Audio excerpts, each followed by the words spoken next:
Itu dokumennya berupa apa Pak? Berupa kertas, dokumen-dokumen rahasia yang berisikan dugaan skandal, atau kemudian ada juga rekaman suara yang kemudian valid sekali, valid betul, atau kemudian juga bahkan ada video. Ya, semua bentuk dokumen, Mbak. Ada video, ada audio, ada teks ya. Itu semua dokumen-dokumen yang kami anggap otentik, orisinil dan sangat kuat ya sebagai bukti nantinya. Begitu, Mbak.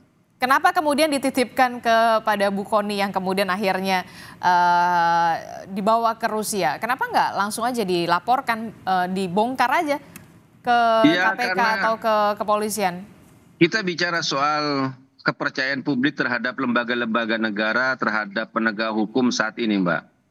Misalnya kan KPK ini sudah banyak menerima laporan kasus-kasus korupsi besar ya, tapi kan tidak ada tindak lanjut. Misalnya apa yang disampaikan oleh almarhum Faisal Basri terkait dugaan ekspor ilegal biji nikel yang merugikan negara itu ratusan triliun.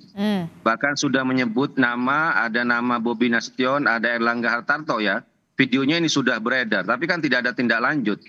Laporan Ubaidillah Badrun terkait dugaan korupsi kolusi anak-anak Jokowi ya, yang sudah berapa kali dilaporkan tapi tidak ada tindak lanjut. Ini kita bicara KPK. Ya, belum lagi sekarang ternyata terbongkar ada 78 pegawai KPK yang terlibat pungli dan hukumannya minta maaf. Nah, ini kan soal kepercayaan publik, apakah masih bisa dipercaya? Kemudian juga penegak hukum yang lain misalnya seperti kejaksaan, kasus Harvey Muiz ya, merugikan negara 300 triliun tapi hukumannya 6,5 tahun. Itu kan sangat menyakitkan.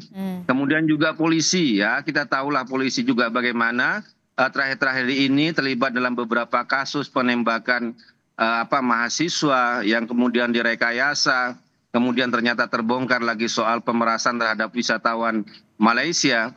Jadi ketika kita melihat lembaga-lembaga negara penegak hukum seperti ini, maka kami sangat berhati-hati, bahkan mungkin akan menunda kalau dokumen-dokumen, kalau laporan-laporan itu akan diserahkan kepada mereka, ini malah akan menjadi bumerang atau malah kasus-kasus ini. Tapi kan kalau nggak diserahkan jadi nggak terbongkar, Pak Mas Guntur. Kalau tidak diserahkan kepada pihak yang berwenang begitu, entah itu ke kejaksaan atau ke KPK atau pihak kepolisian, jadi nggak terbongkar dong. Jadi gimana?